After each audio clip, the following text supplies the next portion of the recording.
Tuhan, karena kami punya pribadi Engkau yang tidak bisa hilang di dalam kehidupan kami.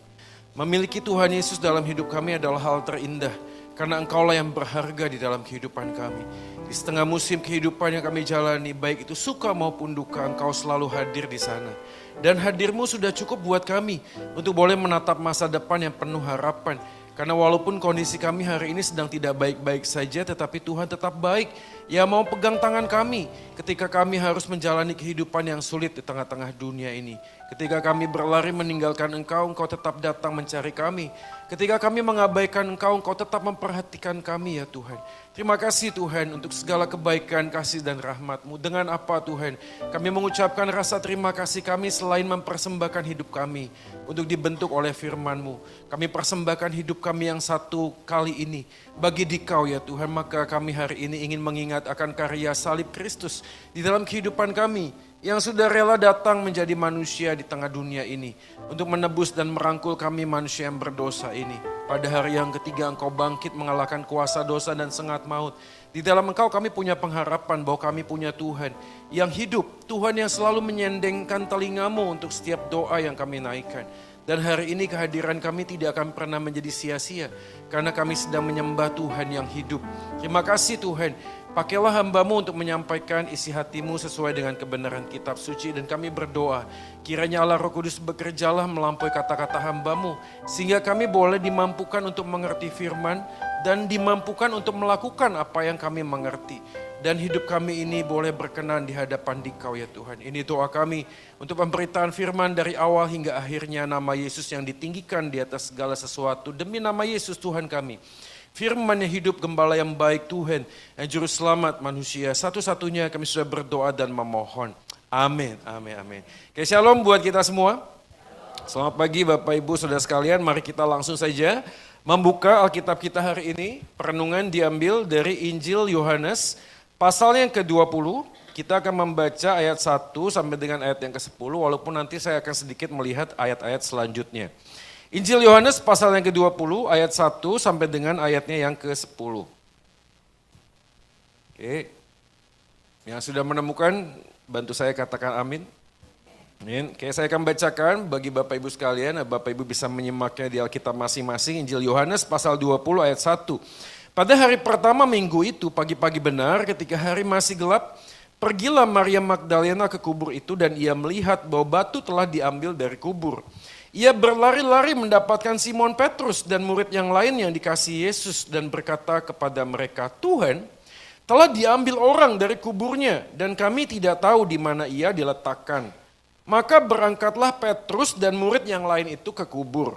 Keduanya berlari bersama-sama. Tetapi murid yang lain itu berlari lebih cepat daripada Petrus sehingga lebih dahulu sampai di kubur. Ia menjenguk ke dalam dan ia melihat kain kafan terletak di tanah, akan tetapi ia tidak masuk ke dalam. Maka datanglah Simon Petrus juga menyusul dia dan masuk ke dalam kubur itu. Ia juga melihat kain kafan terletak di tanah, sedang kain peluh yang tadinya ada di kepala Yesus tidak terletak dekat kain kafan itu, tetapi agak di samping, di tempat yang lain dan sudah tergulung. Maka masuklah juga murid yang lain yang lebih dahulu sampai di kubur itu dan ia melihatnya dan percaya.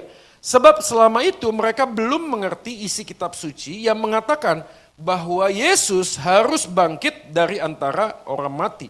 Lalu pulanglah kedua murid itu ke rumah. Demikianlah jauh pemberitaan firman. Kita berbahagia jikalau kita tidak hanya membaca, menyimpan dalam hati, tetapi yang melakukannya dalam hidup kita hari lepas hari. Nah, saudara sekalian, masih dalam bulan Paskah ya, kebangkitan Yesus ya. Ini adalah sebuah peristiwa bersejarah saudara. Ini bukan cuma sekedar sebuah fakta rohani yang kemudian dipercaya oleh hanya orang Kristen, tidak ya. Jadi orang-orang di luar Kristen pun percaya bahwa sampai dengan detik ini kubur Yesus itu kosong. Ya, tidak ada yang bisa menemukan jenazahnya. Dan waktu kita membaca Yohanes pasal 20 selalu demikian. Setiap kali kita merayakan Paskah, isu yang diangkat adalah isu dua hal. Yang pertama adalah Yesus sebenarnya tidak mati.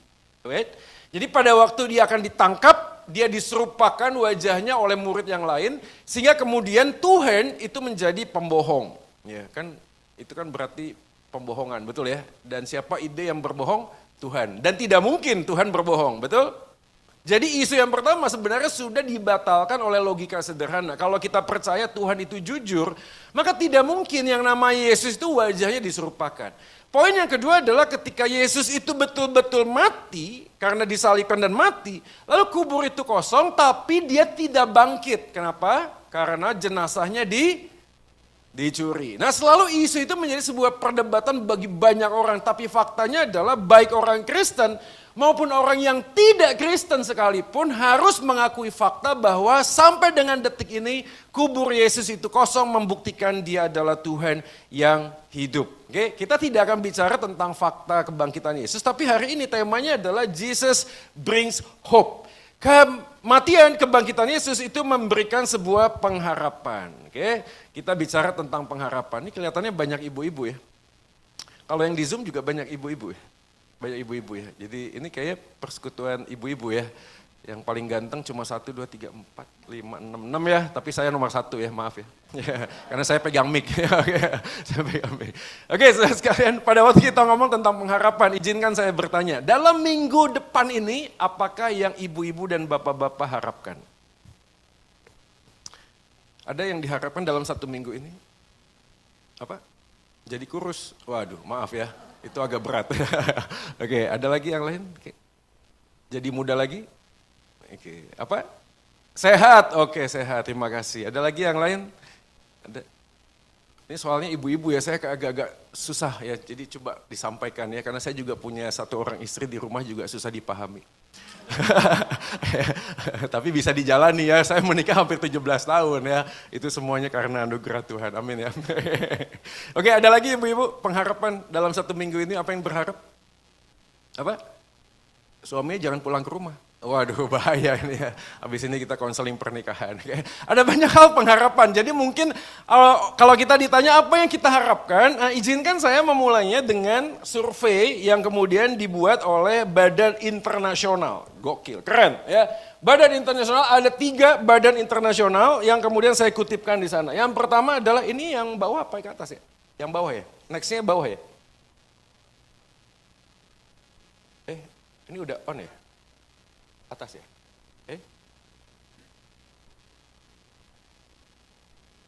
On-nya ke bawah ya? Kalau enggak voice comment deh. Voice comment kan next gitu. Next. Ada jemaat yang bilang, Pak tadi khotbahnya apa? Next katanya itu ya. Karena pendetanya ngomong next terus ya. Oke, ini minta maaf. Oke. Nah ini dia, oke ya, lanjut dulu yang pertama. Jadi menurut survei beberapa badan internasional, konon setelah disurvei kepada hampir populasi dunia setiap negara, yang pertama adalah UNICEF itu mengatakan bahwa manusia pada dasarnya itu berharap ada yang namanya emotionally secure. Rasa aman secara emosi. Rasa aman secara emosi itu terkait dengan bagaimana dia bisa menyatakan isi hatinya kepada orang lain tanpa menerima penghakiman. Tanpa menerima sebuah judging. Beberapa orang merasa emotional secure ini adalah terkait dengan bagaimana dia bisa tidur nyenyak kalaupun tidak ada sesuatu hal yang membuat dia terganggu. Jadi dia bisa tidur nyenyak itu adalah sesuatu hal yang diharapkan. Sesuatu hal yang membuat banyak orang hari ini dijelaskan sulit sekali untuk bisa tidur Pak. Kenapa? Karena ada kekhawatiran, ketakutan, ya kecemasan yang bahkan over anxiety, ya kecemasan yang melebihi batas tertentu. Sehingga ada banyak orang hari ini secara kondisi mental itu terganggu. Walaupun dia hidup, tetapi hatinya itu selalu gelisah.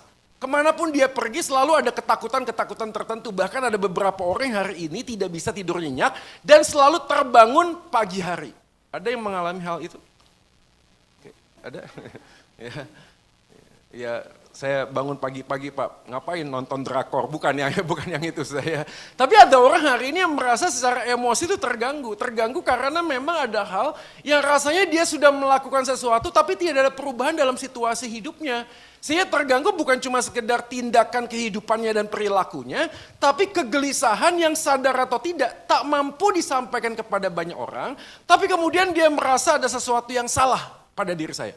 Maka ada banyak orang yang prediksi bahwa 10-15 tahun ke depan walaupun teknologi semakin maju, tapi banyak orang yang merasakan kesepian. Menarik ya? Begitu banyak ilmu pengetahuan dan teknologi yang konon bisa menghibur manusia, Dengan Netflix lah, dengan semua platform scrolling TikTok lah, apa segala macam. Ada banyak penghiburan yang konon bisa disodorkan oleh teknologi. Tapi manusia itu justru malah semakin kesepian. Bahkan ada banyak pemuda hari ini punya banyak follower tapi merasa tetap nggak ada yang peduli kepada dia. Tidak ada yang peduli pada dia. Kenapa? Karena itu terkait kepada yang kedua. Apa sih yang diharapkan oleh manusia? Yaitu authentic relationship, sebuah relasi yang otentik, sebuah relasi yang tidak dibuat-buat, sebuah relasi yang apa adanya, dan walaupun saya sedang merasa jatuh, sedang merasa down, tapi saya bisa diterima oleh banyak orang di komunitas. Dan ini menjadi PR besar gereja gak sih? Ya saya gak tahu dengan banyak orang hari ini yang pernah mendengar kalau ada WL yang mengatakan, apa kabar semuanya? Apa kabar? Ya luar biasa masalahnya Pak ya. Ya. Dan ada WL yang pernah ngomong begini, kita akan memuji menyembah Tuhan, mari kita tanggalkan semua masalah dan pergumulan kita di luar. Ini kan kadang-kadang kalau kita berpikir maksudnya bagaimana? Kalau kita menanggalkan masalah kita di luar, lalu kita datang ke gereja menyembah Tuhan, setelah selesai menyembah Tuhan dan kita pulang, masalahnya ada lagi di sana. Diambil lagi gitu ya.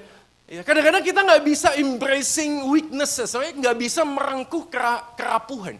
Kita merasa di gereja itu harus dalam posisi yang baik-baik saja. Kita tidak boleh nampak lagi galau, nggak boleh karena kita punya iman. Ya, beberapa orang gembira, walaupun di sana sini merasakan tekanan dan pergumulan hidup, kita tetap tersenyum. Wah, kayak yang paling bagus. Tapi pada hal yang sama, kita itu sedang menyangkali keberadaan diri kita dengan menggunakan ornamen kerohanian. Kita menggunakan nama Tuhan bukan untuk merengkuh kelemahan kita, tapi justru untuk menyangkali keberadaan kita, dan kita hanya ngomong, Yesus, di dalam Engkau saya pasti punya jawaban. Tapi sebenarnya tidak ada jawaban. Kenapa? Karena sebenarnya tidak ada lagi sebuah relasi yang otentik. Ya, saya juga nggak tahu berapa banyak anak muda hari ini udah malas datang ke gereja. Pada waktu ditanya, kenapa kamu gak gereja? Saya sudah gereja Kak Joy, dari mana? Online. Dan bagi mereka sudah cukup. Toh kita ke gereja kan datang kepada Tuhan. Tidak perlu kumpul dengan orang-orang di sekitar kita. Kalau ditanya, kenapa kamu tidak mau datang? Capek Pak. Setiap kali datang ke gereja itu selalu ada tatapan penghakiman. Dari cara dia berpakaian, cara dia duduk, cara dia menyembah. Rasanya tuh saya tidak menjadi orang yang secara spesifikasi itu masuk ke dalam gambaran gereja yang sejati. Nah saya adalah anak muda yang seperti itu. Ya, jadi bertahun-tahun saya di gereja, pada waktu saya datang ke gereja dengan celana jeans sobek-sobek, saya merasa gak cocok aja gitu loh ya. Apalagi pada waktu saya masih nakal ya, pulangnya pagi kan, begitu masuk ke gereja itu masih ngerokok, bau rokok, bau alkohol. Ya, setiap kali saya duduk di sebelah saya, gak lama kemudian pasti dia pamit ke toilet dan tidak balik lagi. Tidak balik lagi, literally tidak balik lagi. Jadi selama saya ke gereja selalu saya harus duduk sendirian. Dan bagi saya that's fine, gak apa-apa gitu loh. Tapi dari pengalaman itu kemudian saya mengatakan gereja itu seakan-akan dibentuk dengan sebuah stigma paradigma bahwa ini adalah orang suci. The holy people yang suka ke Holy Wings. Ya YTTA ya yang tahu-tahu aja. Ada beberapa orang yang kemudian, wah the holy people, orang kudus. Sehingga orang yang berdosa seperti saya tidak layak masuk ke dalam gereja. Kita membutuhkan authentic relationship. Dan yang ketiga yang terakhir adalah apa yang manusia harapkan sebenarnya, yaitu kebebasan untuk berekspresi secara psikologi. Jadi izinkan saya Pak hari ini, kalau saya menganut sebuah orientasi seks sebagai LGBT, lesbian, bisexual, transgender, izinkan kami itu bisa mengekspresikan dengan bebas. Tolong jangan hakimi kami dengan semua pandangan yang kami hadapi hari ini, saudara sekalian. Ya, saya nggak tahu beberapa waktu ini ada 2 kasus yang terjadi. Yang pertama adalah seorang pendeta yang kemudian viral di media sosial ketika dia mengatakan Yesus bukan anak Allah. Lalu beberapa DM masuk ke dalam diri saya, lalu kemudian bertanya, Pak ini maksudnya bagaimana? Tapi waktu saya mendapatkan DM tersebut, bunyinya tuh bukan minta sebuah penjelasan, tapi lebih kepada berbau penghakiman. Dan rasanya gini, kalau saya sama dia itu berbeda, maka kamu lawan saya. Kalau berbeda pandangan secara teologi, berarti kamu lawan saya. Harusnya kan tidak begitu. Bersama itu tidak harus selalu sama, betul gak sih? Makanya Indonesia ini sampai hari ini ada, kenapa? Karena kita punya konsep Pancasila. Kita punya konsep Bhinneka Tunggal Ika, kita punya konsep toleransi. Toleransi itu membutuhkan perbedaan. Saya dan kamu berbeda, tapi bukan berarti kamu itu musuh saya, bukan. Tapi justru alasan saya mengasihi kamu, walaupun kita berbeda, adalah bentuk kasih yang sejati. Karena kalau kamu mengasihi hal yang sama seperti yang kamu rasakan, itu bukan kasih. Karena kamu pasti punya motif, kita sama-sama, maka kita saling mengasihi. Maka tuntutan Yesus adalah bagaimana kamu bisa mengasihi musuhmu. Berdoa bagi orang yang menganiaya kamu. Viral yang kedua adalah Bapak JK, sudah ya, yang kemudian di dalam sebuah speech-nya mengatakan bahwa Islam dan Kristen sama saja. Pada waktu kita membunuh orang lain, kita pasti punya kepercayaan masuk surga. Sekali lagi ya, disclaimer on. Saya membaca, melihat semua beritanya sampai A sampai Z, melihat memang ada kalimat yang agak blunder. Perlu verifikasi, betul.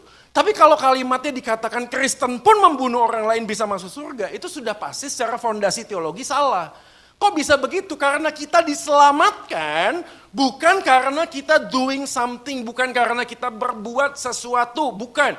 Bahkan doa dan baca firman ke gereja pun udah bel ya? Oh belum ya? Saya kira udah bel, maaf ya tante ya. Baru mulai padahal. Gak apa-apa tante, gak apa-apa, santai aja ya. Kita gak akan menghakimi tante kok ya. Kadang-kadang kan ada orang begitu ya di gereja ya. Ada oma-oma gitu ya, terus bunyi terus gitu loh. Terus orang gini gak usah gitu, enggak, deketin aja. Apa tante? Masalahnya tante ini kadang-kadang gak bisa matiin suaranya.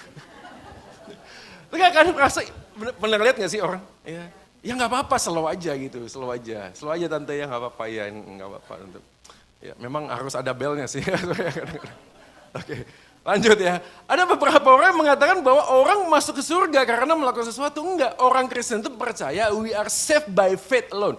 Kita diselamatkan oleh iman saja. Baca Alkitab, tidak berdoa, tidak ke gereja, tidak pelada, tidak saudara. Itu adalah buah ucapan syukur kita karena kita sudah diselamatkan. Konsep landasan ini saja sudah berbeda. Bagaimana mungkin muncul sebuah kesimpulan kita bunuh orang lain, kita masuk surga, itu udah pasti salah. Dan saya yakin kok nggak semua orang Islam juga punya pemahaman penafsiran yang sama. Enggak. Saya tahu ada beberapa oknum mungkin dalam penafsirannya. Tapi sekali lagi kita nggak bahas itu. Tapi yang pasti adalah pada waktu kita ngomong tentang perbedaan itu penting. Maka pada waktu ngomong tentang freedom in expression, problemnya adalah manusia selalu mempunyai pemahaman kalau beda pasti musuh. Kalau beda pasti musuh. Enggak saudara. Pada waktu berbeda kita harus duduk bersama dan memastikan apa yang menjadi perbedaan. Kamu faham, saya faham. Lalu kemudian walaupun kita berbeda pandangan, kita tetap mengasihi. Katakan amin ya. Dalam bagian inilah sebenarnya kalau kita mau merujuk tentang apa yang kita harapkan dari semua survei ini, kita bisa menggambarkan bahwa manusia itu bergerak dengan 3 hal yang diharapkan. Next slide. Ini dia. Yang pertama adalah comfort. Right? Kenapa sih manusia pengen diterima? Kenapa manusia itu pengen dilepaskan dari anxiety? Jawabannya sederhana, manusia itu selalu bergerak untuk mengejar kenyamanan. Apapun pekerjaan kita, apapun kita lakukan, ujung-ujungnya adalah saya ingin mempunyai kenyamanan. Yang kedua adalah kontrol. Kita pengen menguasai masa depan kita, maka tidak aneh beberapa orang hari ini menabung investasi sedemikian rupa supaya nanti bisa retire early, bisa pensiun dini. Dan semua manusia punya gambaran itu. Nanti suatu kali kelak, pada waktu saya tidak lagi produktif dan kita tidak lagi bisa kerja, kita berharap hidup saya ini tidak merepotkan orang lain. Betul gak sih? Ya, ada yang pernah punya pengalaman ini? Mama saya juga begitu. Dan setiap kali kita ngobrol sama mama saya selalu ngomong begini, saya sudah menyiapkan kos-kosan, kontrakan, lain sebagainya. Nanti waktu mama sudah tua, gak apa-apa kalian urus urusan keluargamu sendiri, mama bisa hidup melalui apa yang sudah disiapkan. Saya juga percaya beberapa orang menyiapkan investasi. Sekali lagi ini tidak salah. Tapi menjadi salah ketika kita menaruh pengharapan kita di masa depan dengan kontrol yang ada di tangan kita. Celaka sih. Saya mendampingi satu orang keluarga yang hari ini kehilangan 3 miliar sudah. Ditipu oleh orang. Begitu ada percakapan, kok udah punya uang sebegitu masih investasi juga? Karena pemikirannya adalah kalau saya punya uang nganggur, uang dingin, ada tahu uang dingin? Masa sih diem saja gitu loh. Lebih baik ini kemudian diinvestasikan supaya bisa menghasilkan lebih banyak. Pertanyaan, kalau sudah punya dan merasa tidak cukup, maksudnya apa? Kita pengen menguasai masa depan. Udah punya uang Pak, tapi seandainya kan gitu ya. Seandainya saya punya dana yang lebih untuk mengcover apa yang terjadi di masa depan. Pertanyaan siapa yang tahu masa depan? Gak ada yang pernah tahu. Tapi kita selalu mempunyai sebuah semangat, usaha untuk bisa menguasai dan mengontrol masa depan. Apa sudah? Yang kedua. Yang ketiga adalah recognition. Apa? Manusia selalu bergerak kepada sebuah pengharapan supaya hidupnya diakui ada. That's it. Makanya setiap kali kalau ada orang berantem, lihat ya. Ini laki-laki biasanya ya perempuan jarang ya. Tapi biasanya kalau laki-laki berantem, ada kalimat yang selalu dikatakan, lu nggak tahu siapa gua. Tahu nggak siapa saya? Ya nggak tahu lah. Ya, lalu kemudian nih, buka dompet. Ya, apa yang dilakukan? Keluarin Brigjen, Kapten, ya, foto sama Pak Jokowi, foto sama Pak Prabowo, padahal siapa yang tahu itu Photoshop? Siapa yang tahu? Ya. Beberapa orang hari ini kemana-mana pergi itu plat nomornya dipasangin ABRI, betul gak sih?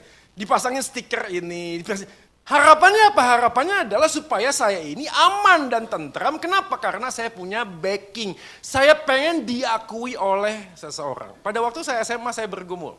Ya. Selalu pengen masuk tim basket sekolah, selalu gagal.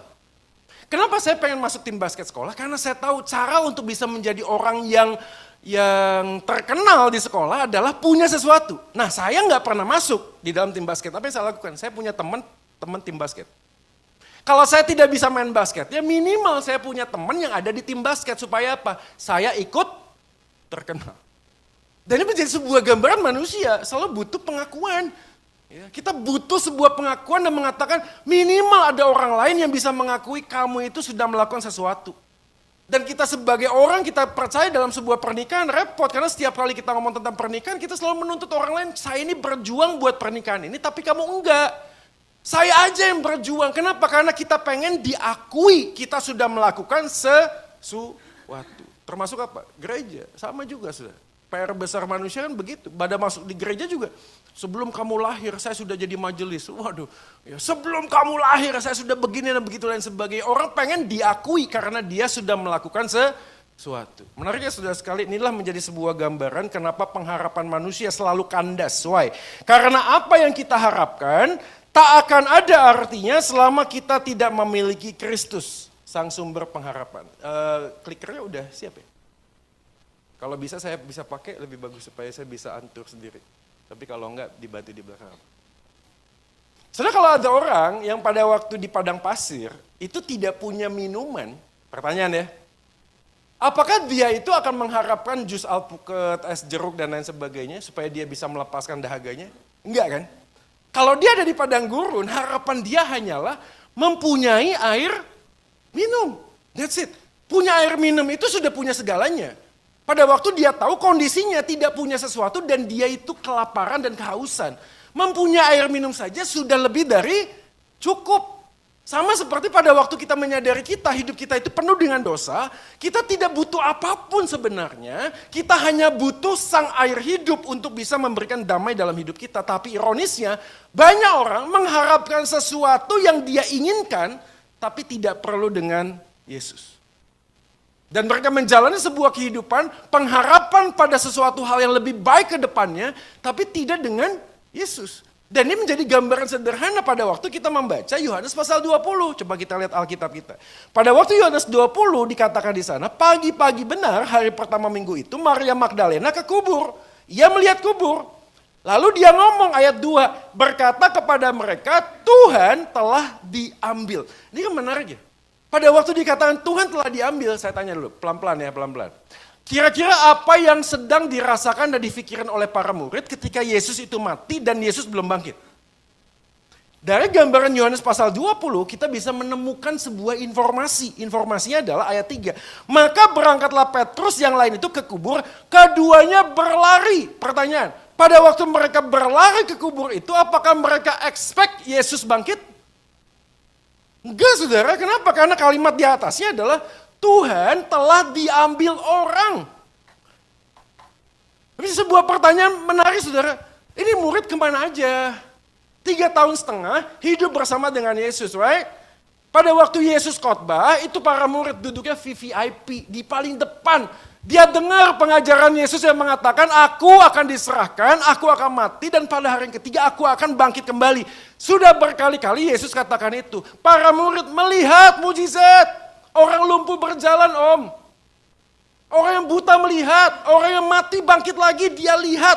Tapi sepanjang perjalanan mereka hidup bersama dengan Yesus dan Yesus mati, mereka tidak pernah expect apa yang difikirkan pada waktu itu akan terjadi. Maka para murid berlari, pada waktu dia berlari, dia pengen lihat jenazahnya ada atau enggak. Bukan karena dia tahu Yesus bangkit, bukan. Tapi karena dia takut isu rumor di sekitaran yang mengatakan tubuh Yesus akan dicuri. Maka kalau kita membaca ayat-ayat berikutnya, pada waktu jenazahnya tidak ditemukan, para murid ngapain? Masuk ke dalam ruangan. Dikunci pintunya. Kok bisa begitu, Pak? Karena mereka takut dan mengatakan, jangan-jangan kita ini yang dituduh mencuri jenazah Yesus. Saudara, apa yang kita percaya itu sebenarnya tidak menjadi penting kalau kita nggak tahu mengapa kita percaya apa yang kita percaya. Benar nggak? Ya, pelan-pelan ya. Apa yang kita percaya itu tidak lagi menjadi sesuatu hal yang penting kalau kita tidak bisa menjawab mengapa kita percaya apa yang saya percaya. Pertanyaan, apakah Anda percaya Yesus?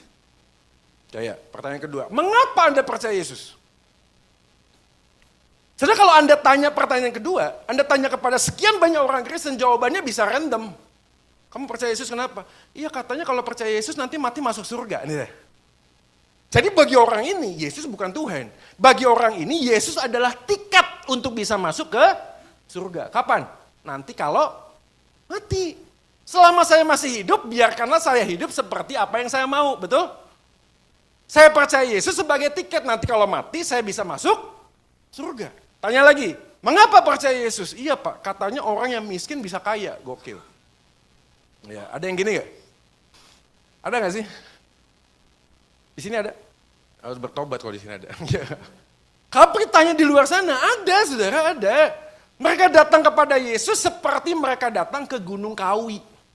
Mereka lihat Yesus seperti ATM. Kalau gua butuh gua datang, setelah ambil uangnya gua pergi. Ntar gua datang lagi kalau gua butuh. That's it. Kenapa percaya Yesus? Iya Pak, katanya Yesus itu pembuat mujizat Pak. Bisa membuat mujizat Pak. Jadi kenapa kamu ikut Yesus? Karena saya sakit, saya pengen sembuh. Perhatiin ya, pribadi yang sama tapi alasan mempercayai berbeda. Jadi apa yang saya percaya tidak terlalu penting sebelum kita tahu mengapa saya percaya. Para murid sejak pertama kali meninggalkan segala sesuatunya ikut Yesus. Kenapa dia ikut Yesus? Gampang kok nge-tracknya. Pada waktu Yesus ngomong dia akan mati. Lalu kemudian orang tua para murid ngomong apa? Tuhan Yesus gini deh, nanti kalau kamu datang lagi, tolong anak saya ini jadi Perdana Menteri. Tolong anak saya ini jadi menteri ini, menteri itu. Saudara, ini yang dipikiran para murid. Mereka datang kepada Yesus karena mereka percaya Yesus suatu kali kelak akan mendirikan kerajaan, right? Dan saya yang ada di circle paling dekatnya akan dijadikan orang kanannya, tangan kanannya. Dan ini menjadi sebuah gambaran pada waktu para murid setelah Yesus mati kocar-kacir. Kenapa? Gagal total men.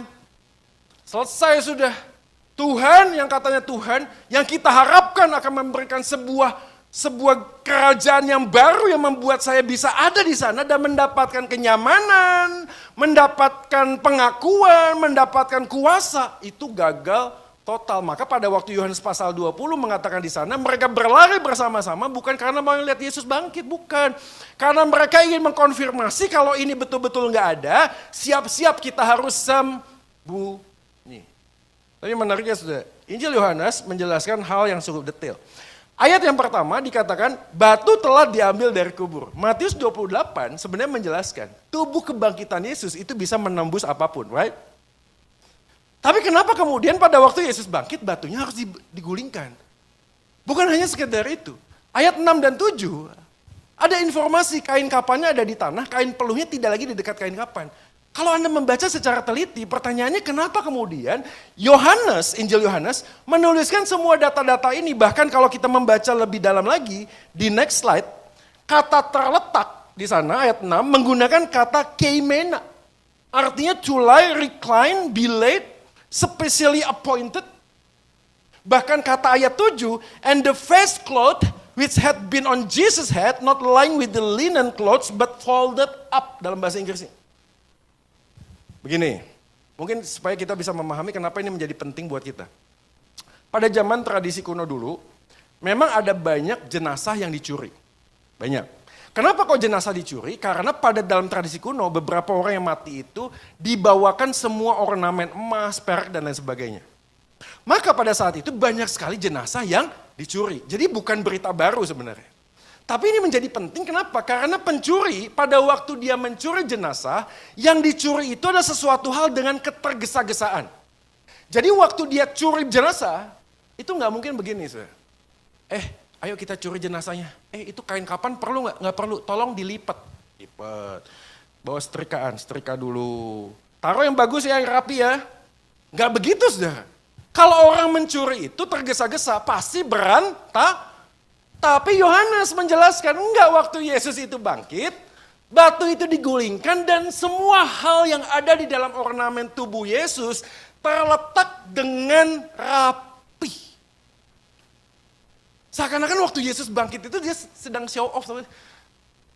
Saya bisa kok, nggak usah digulingkan batunya, saya bisa lewat nggak? Bisa saudara. Tapi sengaja batu itu digulingkan, ngasih tahu semua banyak orang, saya bangkit. Pada waktu para murid ngeliat ke dalam kubur, semuanya terletak sangat rapi. Supaya apa? Ada sebuah pesan. Brother, gak mungkin kalau tubuh saya ini dicuri. Kalau semuanya itu tersusun dengan rapi. Soalnya fakta ini membuat kita kemudian sadar. Fakta dan penampakan itu menjadi penting. Kalau faktanya jenazahnya tidak ada, tapi tidak ada penampakan, kemungkinan tubuhnya bisa dicuri. Tapi ini penting. Pada waktu Yesus tidak ada lagi jenazahnya dalam kubur, tapi ada penampakan di next slide. Itu menjadi sebuah gambaran bahwa kebangkitan Yesus itu iya dan amin. Kalau cuma sekedar penampakan, bisa jadi halu. Bisa jadi sebuah tekanan mental karena kehilangan orang yang dikasihi, lalu kemudian itu Yesus, itu Yesus, itu Yesus. Tapi pertanyaannya menarik. Kalau memang hanya sekedar penampakan, buat apa ada kubur yang kosong? Maka kubur yang kosong menjadi sebuah fakta empiris. Saya lihat, saya merasakan, saya mendengar beritanya tidak ada jenazah itu. Tapi pada saat yang sama ada penampakan Yesus. Sehingga kedua hal ini menjadi sebuah gambaran yang utuh. Untuk memberikan sebuah kepastian bahwa Yesus itu hidup. Next slide, ini juga. Affirmation and proclamation. Saudara, kekristenan itu membuka ruang buat diskusi secara ilmiah. Jadi kalau Anda punya anak, Anda punya suami, Anda punya teman yang tanya tentang iman Kristen, jangan ditengking, saudara. Gak boleh tanya-tanya yang begitu, enggak saudara, kita berdiskusi. Lee Strobel, seorang jurnalis kriminal Amerika, seorang agnostik, tidak percaya Tuhan. Pada waktu dia dengar tentang kebangkitan Yesus, dia ngomong pertama kali, it's a myth, itu mitos. Karena mitos tidak bisa diselidiki, sama seperti Malin Kundang. Ada anak durhaka sama mamanya, lalu kemudian perahu ditendang jadi gunung. Tidak perlu diselidiki, kenapa? Karena itu cerita rakyat. Itu gambaran supaya kamu jangan kemudian marah-marah sama mamamu. Gitu gambarannya, jangan diselidiki. Di mana perahunya, berapa besar perahunya, nggak bisa selidiki. Tapi pada waktu kita ngomong tentang kebangkitan Yesus, ini fakta sejarah, artinya Anda bisa datang ke sana dan lakukan semua penelitian, dan itulah yang dilakukan oleh Lee Strobel. Lee Strobel jurnalis kriminal. Pada waktu dia ngelihat ada sebuah kejadian di perkara, pembunuhan kah, pencurian kah, orang Lee Strobel ini diajak ke sana untuk meneliti. Apa sih yang tersisa di sana? Kacanya pecah, jenazahnya di mana, apa yang terjadi, jam berapa dia mati, kejadiannya berapa, semuanya bisa dianalisa. Dengan cara yang sama, Lee Strobel menggunakan itu untuk meneliti kebangkitan Yesus. Kesimpulannya apa? Dengan teori yang dia miliki, dia bisa mengambil kesimpulan Yesus bangkit. Affirmation itu menjadi penting sebelum proklamasi. Ini menjadi poin penting buat kita, menjadi pesan gini loh, baca Alkitab itu penting Bapak Ibu, betul gak sih? Kenapa? Karena baca Alkitab itu fakta sejarah, tulisan kuno. Pada waktu kita ikut Yesus tidak hanya dengan perasaan, saya masih lihat banyak orang Kristen, kamu baca Alkitab gak? Enggak baca Alkitab. Lalu apa? Saya tidur sama Alkitab, gokil. Ya. Lebih dekat dengan Yesus, lebih dekat dengan firman yang gak dibaca tapi dipeluk. Beberapa orang juga konon katanya gak bisa berdoa kalau gak lihat patung Yesus. Gak lihat foto Yesus. Saya kadang-kadang pengen nakal-nakal tanya, kira-kira yang dilihat foto Yesus dari jenis ras mana ya? Karena ada foto Yesus dari China, itu matanya sipit. Oke. Kalau Anda lihat Yesus dengan gambar dari Afrika, itu Yesus kulit hitam. Ya. Jadi orang-orang harus punya imajinasi. Enggak saudara, afirmasi ini penting supaya kita menyadari iman kita membutuhkan logika karena fakta itu diberikan oleh Yesus. Tapi penting, cukup nggak? Nggak cukup, karena butuh proklamasi. Maka next slide gambarnya adalah our hope secure. Harapan kita aman bukan karena kehendak kita, tapi karena proklamasi dirinya. Kalau kebangkitan Yesus itu adalah hal yang pasti dan amin, kondisi apapun hidupmu tidak merubah fakta tersebut. Banyak orang Kristen hari ini gagal menjalani ikut dengan Tuhan. Kenapa? Karena dia berpikir bahwa kondisi saya hari ini yang sedang sulit itu merubah fakta kebangkitan Yesus. Tidak, saudara. Kondisi apapun hidup kita tidak merubah fakta bahwa Yesus bangkit. Dan kebangkitan Yesus itu membuat sebuah pengharapan, bukan hanya sekedar kelak, bukan cuma sekedar nanti saya punya pengharapan, tapi hari ini saya punya pengharapan. Kenapa? Karena Yesus sang sumber pengharapan. Saya selalu bilang, ketakutan terbesar manusia itu bukan besar kecilnya masalah, bukan. Tapi dengan siapa Anda menghadapi masalah. Kalau Anda menghadapi masalah itu kecil tapi Anda sendirian, game is over. Kita sudah kalah sebelum berperang. Kenapa? Karena kita merasa sendirian. Kita tidak punya seseorang yang bisa mendampingi dan hidup bersama dengan kita. Tapi kalaupun masalah Anda besar sekali, tapi Anda tahu bahwa Yesus yang bangkit selalu bersama dengan engkau. Apapun yang terjadi, kamu akan tetap baik-baik saja. Makanya bersyukur kalau Anda ada di sini. Coba lihat kiri kanannya, coba. Kadang-kadang Tuhan yang tidak kelihatan itu ditunjukkan dengan keberadaan Anda di sekitar. Ketika kita menghadapi sebuah masalah, kita punya pengharapan bukan cuma sekedar kelak, situasi kita diubahkan oleh Tuhan, enggak. Tapi kita tahu bahwa kehadiran Yesus tidak akan pernah berubah. Kita baca sama-sama, next slide. 3, 2, ya. Kubur kosong, tak ada janji kosong. Kristus yang hidup memberi arti akan hidup yang penuh harapan. Masih ingat ya, pertanyaan tentang kehidupan selalu ada 4. Yang pertama adalah dari manakah segala sesuatu itu ada? Yang kedua adalah apakah arti hidup itu? Yang ketiga apakah kebenaran itu? Yang keempat adalah kemanakah segala sesuatunya akan berakhir? Sekali lagi saya ulang. Yang pertama adalah dari manakah segala sesuatu itu ada? Alam semesta, manusia, dan sebagainya. Dari mana segala sesuatu itu ada? Yang kedua adalah apa arti hidup yang sejati. Yang ketiga adalah apa itu kebenaran yang sejati. Yang keempat adalah kemanakah kita akan pergi ketika kita mengakhiri hidup ini. Perhatiin ya, dari mana kita ada dan kemana kita pergi, mengapit 2 hal penting dalam hidup, arti hidup dan kebenaran. Jadi kalau hari ini Anda berpikir tentang apa arti hidup saya, coba jawab dulu pertanyaan dari mana segala sesuatu itu ada. Kalau kita tahu segala sesuatu itu ada daripada Tuhan, dan nanti pada waktu kita mengakhiri hidup ini akan kembali kepada Tuhan, maka arti hidup saya adalah tentang Tuhan. Perhatiin ya, ada orang yang ngomong hari ini, segala sesuatu datang dari mana? Dari Tuhan. Setelah kita mati kita pergi mana? Kepada Tuhan. Tapi aneh, hidupnya bukan untuk Tuhan tapi untuk dirinya sendiri. Aneh gak sih? Kadang-kadang gak konsisten gitu loh. Kalau memang kamu percaya segala sesuatu itu ada dari Tuhan dan kembali kepada Tuhan, hidup kita bukan tentang kita. Kalau kamu berpikir hidup kita tentang saya, bisnis saya, kenyamanan saya, kontrol saya, pengakuan diri saya, maaf, Anda harus mengakui segala sesuatu tidak datang dari Tuhan, tapi dari diri sendiri, betul gak sih? Dan kita kembali pulang, bukan kepada Tuhan, tapi ke tanah, selesai. Kan gak konsisten gitu loh. Kalau kita percaya bahwa Yesus adalah Tuhan, yang mengadakan segala sesuatu itu ada, dan saya pada waktu mati akan datang kembali kepada Tuhan, maka hidup bukan tentang saya lagi. Maka waktu Yesus bangkit tidak ada lagi janji kosong karena kubur itu sudah kosong. Karena kubur itu kosong, kita punya pengharapan bahwa apapun yang kita jalani hari ini janjinya tak akan pernah usai. Apa itu janjinya? Janjinya adalah dia akan selalu bersama dengan kita. Apapun situasi dan musim kehidupan kita hari-hari ini. Pertanyaan saya pagi ini, apa kondisi hidupmu Bapak Ibu sekalian? Ya saya tahu ini gak gampang ya saudara. Saya udah cerita pada waktu itu ya. Pada waktu istri saya juga divonis tumor. Sama saudara. Waduh hidup kayak roller coaster. Bukan cuma istri saya, tapi anak saya yang pertama, sama juga sudah. Perhatikan, semua pengalaman pelayanan, semua pemahaman teologi ya, pada waktu saya menjalani fakta tentang realita kehidupan, itu tetap menguji apa yang saya percaya. Makanya kitab Ayub pasal 42 mengatakan, dulu dari kata orang saja aku tahu tentang kau. Saat ini aku melihat engkau muka dengan muka, kata Ayub. Padahal di dalam pasal yang pertama, Ayub digambarkan sebagai seorang pribadi yang sangat soleh. Sangat dekat dengan Tuhan. Dari semua penderitaan demi penderitaan yang dialami oleh Ayub, Ayub semakin sadar, semakin tahu, semakin bisa menghidupi apa yang dipercaya.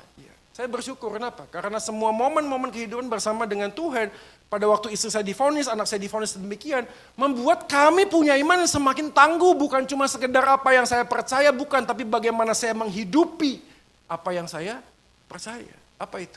Hadirmu Tuhan sudah lebih dari cukup untuk hari ini aku menjalani hidup walaupun kondisi hidupku sedang tidak baik-baik saja. Saya nggak tahu berapa banyak orang hari ini merasa sepi tuh. Sepi itu nggak harus, ada orang yang merasa sepi di tengah keramaian. Ada saudara sih, ada orang sih di rumah, tapi tetap rasanya saya nggak dianggap. Ada orang yang hari ini bergumul, kenapa? Karena dia takut kalau dia menceritakan apa yang menjadi pergumulannya merepotkan orang lain. Ini biasanya emak-emak nih yang gini. Ya, sih? Setiap kali ada sesuatu dia ngomong gimana mah, baik, padahal nggak baik deh. Karena dia tahu pada waktu dia ngomong sesuatu, dia takut merepotkan orang lain, selalu begitu. Apalagi udah ngomong orang tua sama anak, gitu juga. Ya, makanya the big liar, katanya pembohong terbesar adalah orang tua. Ya, kalau ada makanan cuma sepiring, ya, hanya bisa dimakan oleh anaknya. Ayo mah makan, nggak apa-apa mama udah kenyang kok. Padahal belum makan dia. Karena dia berpikir supaya anaknya bisa makan. Ada orang yang hari ini hidup menjadi ganjalan hidup orang lain, tahu gak sih? Handphone ini mahal ya, punya handphone yang mahal ya. Bisa nggak buat ganjal kursi? Saya tanya, boleh, bisa nggak? Kalau ditanya bisa aja dong. Tapi pada waktu handphone yang mahal dibuat untuk ganjal kursi, kita langsung geleng-geleng kepala bagaimana mungkin hal yang berharga diperlakukan seperti itu, betul? Tapi hari ini ada banyak orang yang menempatkan dirinya menjadi ganjalan hidup orang lain. Dan itu melelahkan, capek gitu loh. Ya sudahlah, gak apa-apalah, saya mendampingi pernikahan. Pernikahan 30 tahun saudara, mau cerai. Terus saya tanya, kok bisa begini tante? Dia bawa anaknya sudah kuliah, sudah kerja saudara. Karena sepanjang tahun saya merasa gak bahagia Pak. Lalu gimana kok bisa mempertahankan pernikahan 30 tahun? Karena saya merasa saya menjaga nama baik keluarga dan anak-anak saya. Tapi setelah anak-anak saya gede, saya tanya sama dia, gimana kalau mami hari ini cerai sama papa? Anaknya ngomong, ya apa-apa mami, supaya mami bahagia. Karena sudah ada persetujuan di anak, saya ngomong, ya saya lebih baik bercerai. Anda tahu kalimatnya yang selalu saya dengar, saya ini cuma hidup satu kali. Masakan saya tidak layak mendapatkan kebahagiaan? Saya hidup hanya satu kali. Masakan saya tidak layak mendapatkan kebahagiaan? Itu ada banyak orang hari ini gak bisa lagi mengungkapkan hal tersebut karena dia punya konsep capek dengan hidup. Susah saya mempertahankan hidup. Hidup jadi ganjalan hidup orang lain dan melelahkan. Tapi ada banyak hal hari ini kita tidak bisa pilih, betul? Ada banyak keputusan yang kita harus ambil yang hari ini kita merasa kita ditekan. Tapi hari ini ada berita baik, ditekan apapun kita selama ada Yesus bersama dengan kita. Apa yang tidak mungkin buat manusia mungkin buat Tuhan. Dan pada waktu kita menjalani kehidupan yang sangat sulit sekalipun, pandanglah Yesus. Yang sudah demikian besar penderitaannya di atas kayu salib untuk aku dan engkau. Dan dia sudah bangkit mengalahkan kuasa dosa sangat maut. Maka hari itulah yang membuat kita kemudian bisa menghadapi masa depan kita. Dan ini terjadi kepada siapa? Kepada Maria Magdalena. To see Jesus. Next. Ayat 15. Yesus menyatakan dirinya kepada Maria Magdalena ayat 15. Ibu, mengapa engkau menangis? Dalam gambarannya adalah grief. Duka yang amat sangat dalam. Dan yang menariknya adalah Petrus laki-laki, para murid laki-laki tidak bisa melihat berita tentang Yesus yang bangkit. Tapi pasal dan ayat-ayat berikutnya Maria Magdalena seorang wanita yang justru berjumpa dengan Yesus. Saya kadang-kadang tanya Tuhan kenapa engkau tidak menampakkan dirimu pada waktu para Petrus ini dan murid-muridnya datang ke kubur. Kenapa kamu gak datang ke sana? Kenapa kamu justru datangnya pertama kali justru kepada wanita? Dan ini menjadi gambaran yang di next slide. Dosa itu menjadi poin penting di sana. Dia. Saksi kebangkitannya seseorang wanita. Dinilai sebelah mata. Menarik sekali. Alkitab ini luar biasa dalamnya. Kenapa Yesus menunjukkan dirinya justru kepada wanita? Karena sedang mengangkat sebuah pesan dalam tekanan sosial. Wanita ini dipandang sebelah mata, bukan hanya sekedar itu. Saksi kebangkitan Yesus, wanita yang menangis karena kehilangan seseorang yang dia sangat kasihi. Begitu dosa masuk ke dalam dunia ini, ada dua hal yang terjadi. Pertama adalah kita selalu memandang orang lain itu lebih rendah. Dan itu digambarkan pada waktu wanita yang justru dipandang rendah, justru mendapatkan privilege melihat penampakan Yesus. Pada saat yang sama dosa membuat kita kemudian sadar hidup manusia akan kehilangan demi kehilangan. Duka yang sangat amat dalam, tapi pada saat itulah dosa dibayar tuntas dengan kehadiran Yesus. Kehadiran Yesus ini menjawab bagaimana kita sebenarnya kehilangan demi kehilangan, tapi kita punya satu pengharapan, Yesus tidak pernah hilang dalam hidup kita. Kita punya kesadaran tentang tekanan sosial pada waktu manusia menilai kita berharga karena kamu punya sesuatu. Pada saat yang sama Yesus memandangmu berharga bukan karena apa yang kamu punya. Pernah malu gak sih membuka aib keluarga?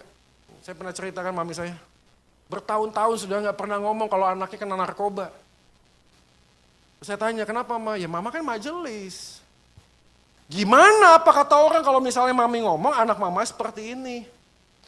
Ini menjadi sebuah gambaran penting buat kita di gereja. Kenapa? Karena kita merasa aib keluarga jangan diomongin. Dan kita telan sendiri, kita simpan sendiri sehingga itu menggerogoti rasa percaya kita akan Tuhan. Dosa. Tapi pada waktu Yesus hadir seharusnya tidak ada lagi aib yang harus ditutupi. Kenapa?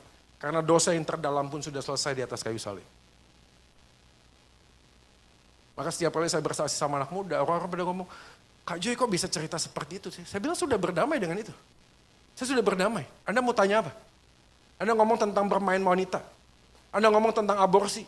Anda ngomong tentang penipuan, pencurian. Semuanya sudah selesai di masa lalu. Dan Yesusku menerimaku dengan semua masa laluku hari ini. Jadi sebagaimana aku ada hari ini adalah Yesus. Adalah Joy yang baru yang sudah diperbaharui oleh Yesus. So what gitu loh. Tapi ini menjadi gambaran tentang dosa.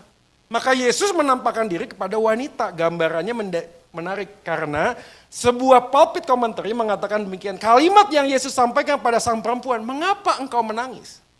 Ini adalah kata-kata pertama dari Yesus yang bangkit setelah ia mati untuk menunjukkan permulaan penggenapan dari janji ilahi. Menarik. Untuk apa penggenapan? Karena ia akan menghapus air mata dari semua wajah manusia karena duka cita yang amat dalam, luar biasa. Kenapa Yesus menghampiri Maria Magdalena sedang menangis? Menurut pulpit commentary inilah sebuah penggenapan bahwa kehadirannya akan menghapus air mata dari setiap manusia. Yang ketika dia harus menangis kehilangan orang yang dikasihi. Tapi dia punya pengharapan bahwa suatu kali kelak kita akan berjumpa dengan orang yang kita kasihi. Karena Yesus bangkit. Papa saya sudah meninggal, sedih sudah. Sedih sungguhan, 67 tahun. Dia sehat, gak ngerokok, gak minum alkohol. Hidupnya juga baik. Kadang selalu ada pertanyaan, kenapa ya? Kok enggak orang jahat gitu yang diambil? Kenapa harus papa saya duluan? Menangis saudara. Ada perasaan tidak terima. Tapi pada saat dia masuk ke dalam ruang, di dalam kubur, saya kemudian punya pengharapan. Ada rasa damai, kenapa? Karena suatu kali kelak saya punya pengharapan, saya akan berjumpa dengan papa saya kembali. Soalnya dia akan menghapus air mata setiap orang, kenapa? Karena dosa membuat manusia itu mati. Tapi kebangkitan Yesus mengalahkan kuasa kematian. Saudara, tidak ada tokoh agama di bawah kolong langit ini yang mati jenazahnya tidak ditemukan, gak ada. Semuanya tetap berhenti di tanah. Tapi Yesus mati, dia bangkit. Ketakutan terbesar manusia diselesaikan oleh kebangkitan Yesus. Dan hari ini kita bertanya, apalagi yang harus kita takutkan kalau kematian pun sudah direnggut oleh kebangkitan Yesus. Bill dan Gloria Gaither, saya akan menutupi dengan ini. Ada yang tahu ya, ini orang pasti terkenal setiap kali kita ngomong tentang Paskah, orang-orang ini biasanya diangkat nih. Ya, Bill and Gloria Gaither lagi mengandung anak ketiga, ya, perang Vietnam. Pada waktu itu perang Vietnam menakutkan ya. Mungkin gambarannya gini ya, kalau kita kan hari ini Israel, Amerika dan Iran ya. Terus orang ngomong kan jauh Pak gitu ya. Tapi coba gambarkan kalau kejadian itu dekat dengan kita. Bayangkan ya. Suara Surabaya, terjadi pecahan rudal di depan Tunjungan Plaza gitu. Ya. Kalau dekat dengan kita menakutkan. Bill dan Gloria Gaither saat itu sangat dekat dengan kejadian dan perang saat itu mencekam. Nah pada saat yang sama kondisi pelayan tidak baik dan dia mengandung anak yang ketiga. Dengan semua kondisi yang sangat tidak baik itu mereka bergumul, Tuhan, apa yang Engkau sedang ingin kerjakan dalam hidupku? Situasinya tidak berubah, tapi berikanlah damai sejahtera yang konon melalui Alkitab mengatakan Yesus berjanji aku memberikan damai sejahtera. Dan damai sejahtera yang kuberikan tidak seperti yang dunia tawarkan. Mereka bergumul, mereka berdoa, mereka memohon. Pada saat itulah mereka menemukan damai yang sejati. Dan saat damai itu memenuhi hati dan pikiran mereka, maka dia menuliskan sebuah lirik. Ayo tebak, lirik apa ini?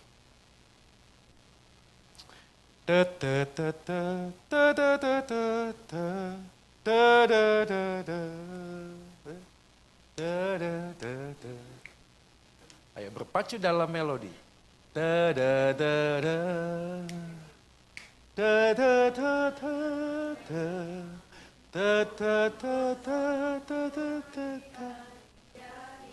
Seratus buat tante. Lagu diciptakan Bill Goldberg gitu. Dalam kondisi yang baik enggak, situasinya berubah jadi baik enggak.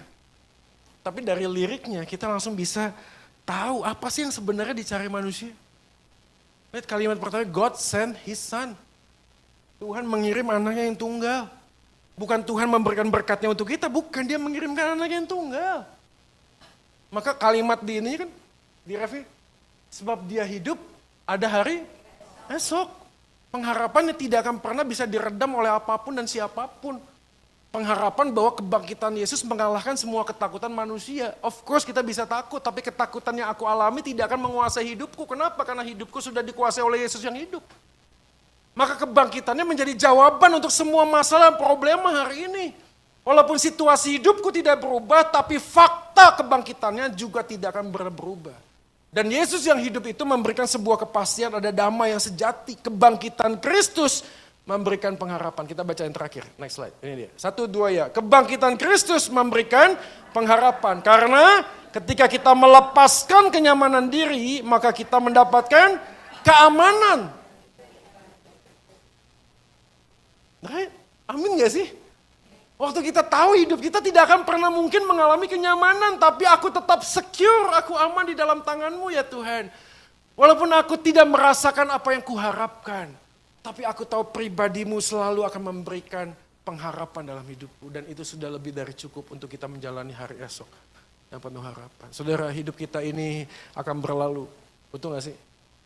Anda lihat dari kiri dan kanan Anda melihat sekeliling Anda, mengerikan saudara. Ada banyak orang menubuatkan apa ini perang dunia ketiga dan seterusnya, apakah Yesus akan datang.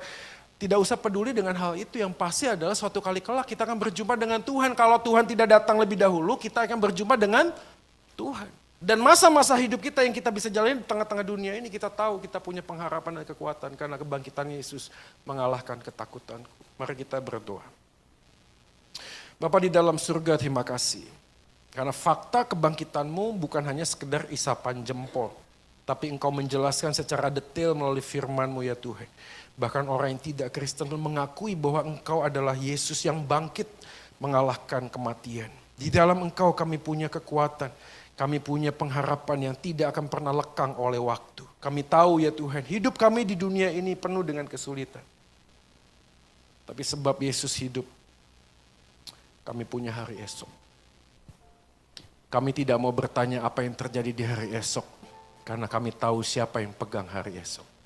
Dan kalau Yesus yang pegang hari esok, walaupun situasi tidak membaik, tapi Engkau tetap Tuhan yang baik, yang selalu pegang tangan hidup kami.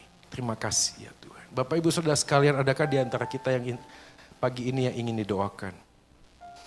Adakah kecemasan, ketakutan, kekhawatiran yang Engkau alami hari-hari ini? Adakah hari ini engkau sedang dalam pergumulan yang berat, entah itu sakit penyakit, entah itu konflik dalam relasi rumah tanggamu, dengan menantumu, dengan anakmu mungkin. Adakah di antara kita hari ini sedang bergumul dengan situasi ekonomi yang sulit, yang mulai berhitung, kalau begini terus tahun 2 tahun ke depan, ini toko bisa tutup. Dan kalau toko tutup saya mau makan apa? Adakah di antara kita hari ini yang bergumul dengan sebuah pergumulan pribadi yang tak pernah bisa terkatakan kepada siapapun. Karena waktu saya ngomong orang lain akan mikir apa. Tapi Anda lelah, capek, Anda simpan sendiri dalam hati. Anda keep. Dan itu menggerus mentalitas Anda. Anda hanya bisa menangis di kamar mandi sendirian. Rasanya tidak ada orang yang peduli kepada kita. Tapi hari ini Yesus bangkit. Dan Dia sedang mengetok pintu hati kita dan berkata, kamu tidak pernah sendiri, aku ada di sini. Jika ada di antara kita yang hari ini ingin didoakan dan memohon Tuhan, yakinkan hidupku bahwa hadir-Mu sudah cukup buatku untuk menatap masa depan. Karena aku tahu Engkau tidak pernah tinggalkan aku. Silakan taruh tangan kanan Anda di dada, saya ingin berdoa. Puji Tuhan. Terima kasih ya Tuhan buat kebaikan-Mu. Hari ini kami menaruh tangan kami di dada kami. Ada banyak hal, peristiwa, pergumulan yang tidak bisa kami katakan dan kami hanya bisa menitikkan air mata. Tapi kami tahu firman-Mu, bahkan Engkau menampung air mata kami di kirbat-Mu ya Tuhan. Engkau tidak pernah membuangnya. Engkau mengerti bahasa tetesan air mata lebih daripada kami bisa mengerti diri kami. Kami berdoa ya Tuhan, tolonglah kami untuk melihat apa yang tidak bisa dilihat dengan mata jasmani. Tolonglah kami melihat dengan kacamata iman kami dan memandang kepada Yesus. Walaupun kami tidak bisa melihat-Mu dengan mata jasmani, tapi kami yakin Kau hadir dalam hati dan pikiran kami. Hamba berdoa ya Tuhan, kiranya Engkau yang menguatkan langkah perjalanan hidup kami di tengah-tengah dunia yang saat ini semakin berat untuk dijalani. Kalaupun ya hari ini ada yang memohon kepadamu kesembuhan, ada yang memohon kepadamu rekonsiliasi dalam keluarga, ada yang memohon kepadamu damai sejahtera yang melampaui akal pikiran, kami tetap berdoa. Kiranya kehendak-Mu yang jadi atas kami ya Tuhan, bukan kehendak kami. Karena rancangan-Mu bukanlah kecelakaan, tapi masa depan yang penuh harapan. Kami berdoa, menetapkan, mengambil keputusan untuk langkah perjalanan hidup kami. Apapun yang terjadi, Yesus tetap Tuhan kami. Yang baik, selalu baik buat kami dan terlalu amat baik buat kami. Sekali lagi hadir-Mu sudah cukup bagi kami. Tolonglah kami ya Tuhan. Terima kasih Tuhan. Silakan turunkan tangan. Di akhir doa ini, hamba berdoa kiranya Engkau yang menolong Oikos, Om Yohanes, Tante Linda dengan semua pengurus boleh tetap bergandeng tangan memberitakan Injil, kematian kebangkitan Yesus yang menyelamatkan setiap orang yang berdosa. Menolong Om dan Tante untuk tetap berjejak di dalam panggilan Tuhan, setia di dalam panggilan-Mu. Sehingga ada banyak orang yang bisa melihat Kristus dengan lebih jelas di dalam dan melalui pelayanan ini. Segala puji, hormat, dan syukur bagi Dikau di tempat yang maha tinggi demi nama Yesus kami berdoa. Amin. Kita berikan tepuk tangan yang terbaik buat Yesus.